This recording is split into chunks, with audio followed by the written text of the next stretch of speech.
Good evening. Welcome to the tea table. Yes, we only have a week until Christmas, and I am so happy you've joined me today.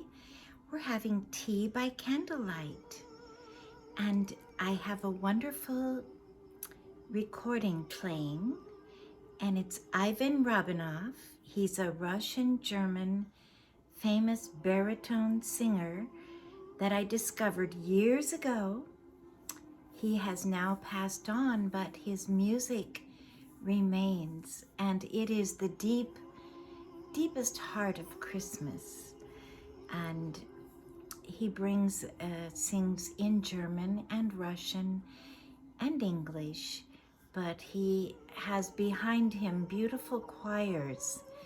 And you will hear, these are little village choirs in Eastern Europe before the wall came down. And there's such heart and love in this music. I'll tell you a little more about it in a minute. But if you haven't gotten your tea yet, please pause and I will be here waiting. And I will now pour out. But I have to share something very special with you. Do you see this lovely, lovely doll? Well, she's a Russian doll. But guess what? She is not just a doll. She is a tea cozy. Yes, and let's see what she's keeping warm for us. Oh, yes. Oh my, she's so cozy in here from the pot. Isn't she gorgeous? Yes, I'm going to name her Katerina. She's just so gorgeous. Well, we'll let her stand here for a moment while we pour out, okay? And I have a very special cup for you. This is a Christmas cup. Do you see it? I love this cup, and I save it. I have two, and it's on my little Swedish tray here. And I have two cups, one for you and one for me. And I always save these for Christmas Eve for my husband and I to have our tea or coffee in. So I'm going to put this back now, but I'm going to pour out. And I have a really special pot today.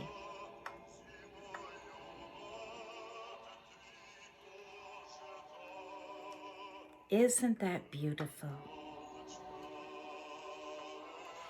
And the tea I am pouring, my son sent me this, and it's called the Czar tea, and it has the berry scent in it. That dark berry. And let me pour a little milk in. And I'm going to put my cape around. It's chilly here. Are you cold? We've been quite blustery and I had a beautiful sunrise this morning, and it lasted 10 minutes. And then the bay filled with fog, like Russian Moscow fog or London fog, just the densest fog. And it was a perfect morning to have a quiet coffee, yes, by the fire. Well, I am going to try my tea now. Oh, the aroma. This is that special berry, and it's, oh my goodness, that is fabulous. My son, Sam, was living in LA and went into a Russian shop. He's tall. Many of you know Sam. He's 6'3", blonde and blue-eyed. Well, he went in the Russian shop to get me some tea. And they all started speaking Russian to him. They thought he was Russian. We're actually Scandinavian. but it's a close country. But, oh, do you hear that beautiful balalaika? I love this Christmas recording. I must tell you the story. It was in the 1980s. We lived in Tacoma, and we lived in an old 1907 Scandinavian home, and we bought it from the original owners. And it had been generationally passed down. And then we came in and we restored all the, well, it was fir floors. And my father was alive then. He came and helped, and my husband, and we painted the house white with red and green trim. And people came all around and called it the Christian house. I guess they thought it was the Christian colors. It sat on the top of a hill and overlooked the city and Mount Rainier on one side and the bay on the other. It was quite an amazing old house. And I believe I had 5 little children there under the age of probably 7. And it was Christmas.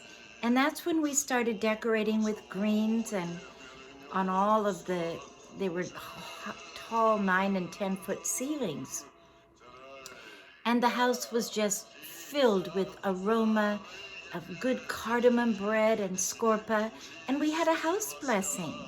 And Dennis and Rita Bennett, Father Dennis Bennett from St. Luke's in Seattle, who married us, came all the way and blessed our house. And we had a big grand party. At that point, I discovered the best way to get Christmas going is have a party early so that you have the goal of getting everything decorated. Then you enjoy it so much more. Well, I was in a record store. In those days, it was a record store, and they had cassettes, and just beginning to get CDs, believe it or not, in the 80s, and they had a bin of cassettes, and they were like selling them for $5 or something, and I saw this Russian singer, Christmas music, and I bought it. And we fell in love with this music. And we played and played it every Christmas. And now I have found him online. You just say Russian singer Ivan Rebanov, Christmas music, and you can pull it up on YouTube. But our family started singing, and so we started learning many of these songs. And then we went to a little German church that was nearby, and they would have our family sing. And then we would go to their Christmas and learned all the German beautiful carols. And it was very authentic, and all the German cookies and the Lebkuchen, and we learned so much. And we gave our best with our music, but they gave us so much more in heart and soul and Christian fellowship at Christmas. Loved it. Well, we have to have a treat. Yes, we do. I will show you what I've brought. I will put my tea down for a minute. I don't want it to go too far away. I'm enjoying it tonight. Well, this is a little silver tray, and I have my homemade scorpa, which comes, it looks like this, whoops, and it's my grandma Fauski's recipe from Norway. And it looks like biscotti, but it has more butter in it. Lots of nuts. I add almonds and walnuts. And then, in commemoration of our wonderful little tea here, we're going to have the Russian tea cookies, yes. And then some little Bavarian German chocolate stars. I don't have Lebkuchen because I haven't been able to find it this year. That's my favorite German Christmas cookie. Maybe I'll have to make it. And if I do, I will have it on the next Tea Talk to show you. The reason I haven't made it, it's very complicated. It has, you grind up oranges and lemons and limes, and you have all the nuts and the ginger, and it's, oh my goodness, spices. But anyway, I love this little silver tray. This reminds me of my grandmother. We would go to her house, and she always served on china and silver. That was what people did in those days. And she always had the goat's cheese and the cardamom bread and the yulakaka and the spritz cookies, and that's Christmas. And you all have your own traditions, and each country is so rich. I'm gonna put her back on. I just love this little tea lady. Oh, she's really special. I can tell that she's handmade with a lot of love. Well, I started thinking, I wanted to share with all of you a few events that I was a part of this week. I was actually invited to a tea. I was a guest at my sister-in-law's, and I was with my niece and my little grandniece, Ella, who is one of the tea kids. And Ella is so darling, and we had the most delightful tea in the little town of Sumner. And it was just so lovely, and everything was exquisite. It was perfect. And then I walked down the street. That's a darling little town with a collection of the most unique shops. I haven't been in a little town like that for a long time. Everything was open and everything was happy. And it was such a joy to actually attend and be a guest at a tea. I felt very pampered. And that's why it's so important that we invite people in. Because when someone invites you to tea, you feel very special, because tea takes a lot of preparation. But it's worth it. And you know, last week when I had my Christmas tea here, and I finally got all my greens up because of my wonderful son Gabe, who came through. No one else to do the greens. You know, I have these strong sons, but when they come home, they see the greens, they kind of go, ah. Gabe said, don't worry, Mom, we'll get it done. And he got them all up.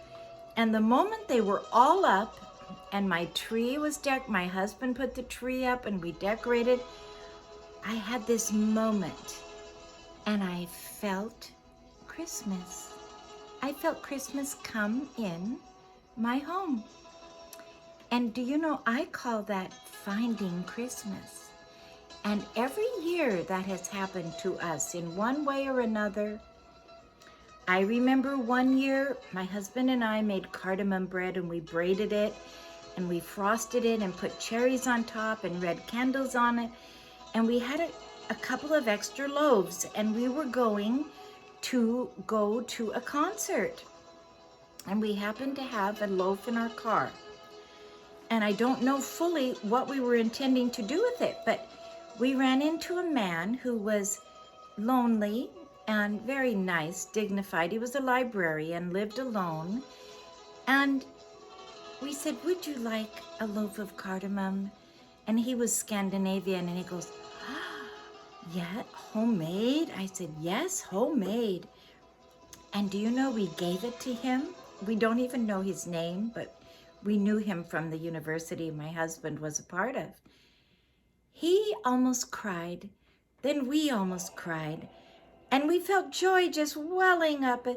And I said to my husband, we found Christmas. And that's how you find Christmas.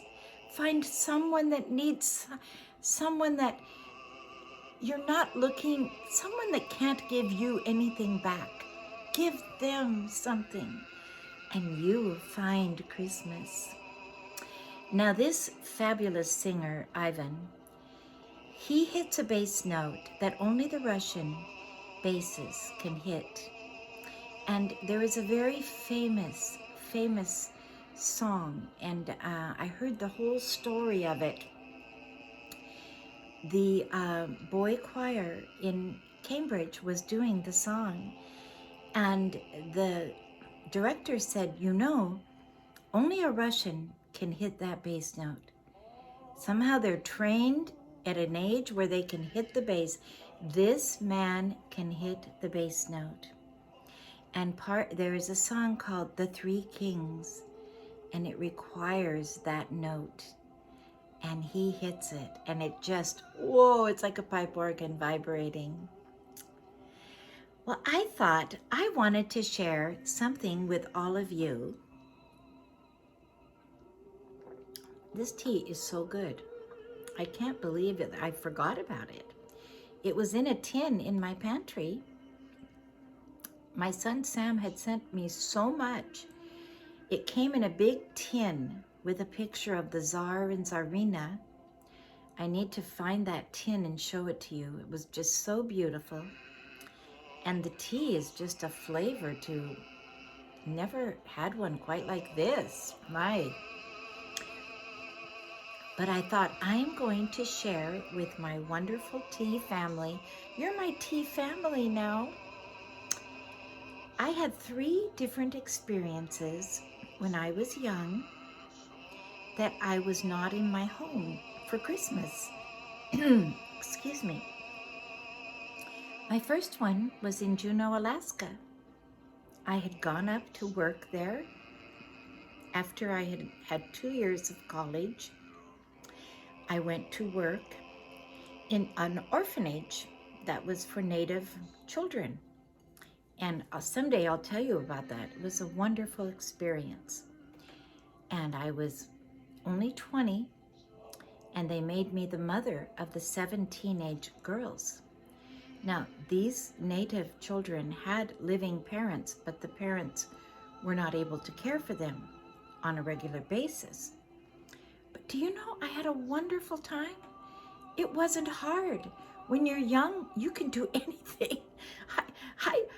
I had a wonderful time with those girls. Well, then I went to school, and I ended up going and moving into the town of Juneau, and I worked and did another year of university. Well, I had a Christmas there, and I was, alone, but not really alone. I was invited to a wonderful dinner, and we had reindeer.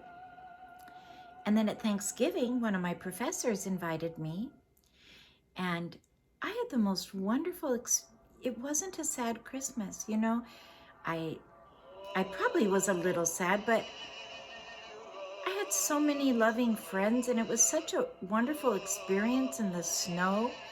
Went to church, and Juneau is a very beautiful capital city, sitting right on the bay, right on, the Gastineau Channel. The ferries and the boats go by. And I used to sing with my guitar at I used to actually get invitations from like Sitka and Ketchikan. I'd get on the boat and go there on foot with my guitar and sing. It was possible. But that was one Christmas. Then I had another Christmas. Well, I had a St. Nicholas Day, actually in Switzerland. We talked about that, and that was the same year. And then I was in England. My dear friend invited me to their home for an English Christmas. And so I went. My dear friend, Mary Williams, she was a Welsh lady, and her home was named Emmanuel. In England, they name their homes. Many of them have a little title on their little homes, Emmanuel, which means God with us. Well, she wanted to share a real English Christmas, and she did. We had roast goose, figgy pudding, which is like a hot fruit cake with a sauce on it, and flaming hot. And then we went to church early, to her little church, and they had a pump organ. Well, they had no one that could play it. And the minister said, is there anyone here who can play the pump organ? I'd never played a pump organ. I did play piano. Well, they put me up and they said, you play for us. And I said, well, I don't know. He said, you'll do fine. So I sat at the organ playing songs I had never known. At that time, I did not know the Bleak Midwinter, and they had me play that. Somehow I got through the whole thing and fell in love with that song. And I've actually, if I can sing that song at Christmas, I've had my Christmas. My husband and I sing that together. Well, that's where I learned it. Well, then we went home and had the figgy pudding and the roast goose and beautiful, beautiful dinner. Then at midnight, she took me to the big cathedral and we went to the midnight mass. Oh, it was boy choir, regular choir, choir singing, trumpets, the red robes, the white robes. It was the most glorious experience. And, you know, I did feel a little sad that time. I remember going to the town square. I was walking alone, doing a little shopping, and I heard the carolers singing. And that really, I had a few tears, you know, but I had to be strong. But speaking of caroling, my sister-in-law, and they are pastoring a church there, and so the tea was in the parsonage. Well, guess what they did last week? They went caroling in their neighborhood, and we forget about that, don't we? And she said all the doors opened and people came out crying and thanking them for singing and coming. And they did it all a cappella. They're very good singers. And it was their worship team singing together. So they had all the parts covered and harmonies. And oh, that made me so happy. We need to do that, don't we? Okay, well, my third place that I was far away, I was in Europe. We had a Eurail pass and got to go. Well, first of all, the Sunday before Christmas, we were at Le Brie. And Edith and Francis Schaefer were there in that wonderful chalet that they used for their services. And I'll never forget it.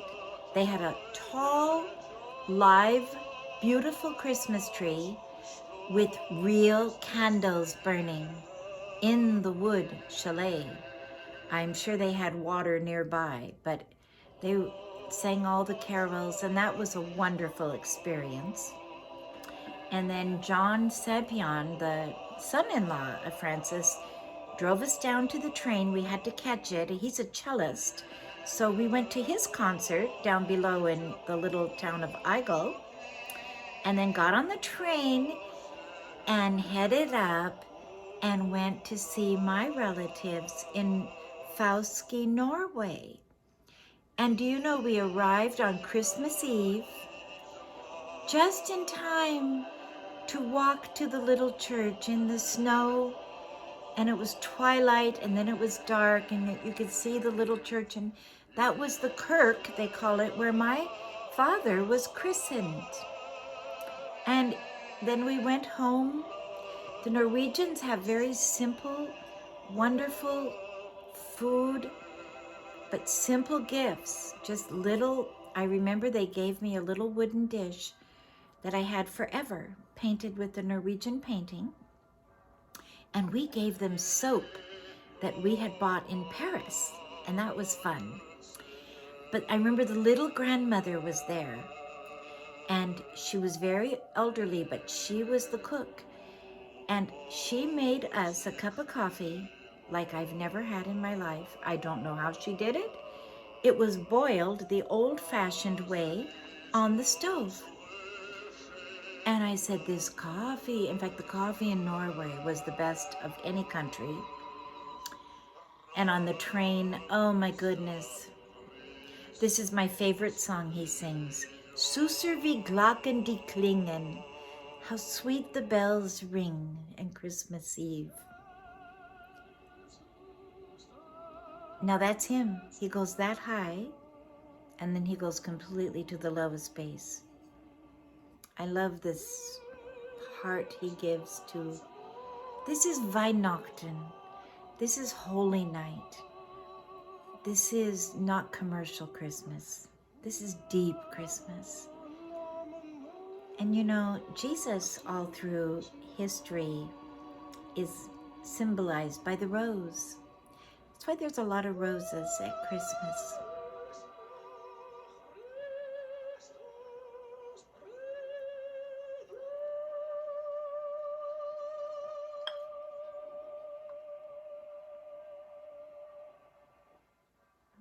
Isn't that beautiful?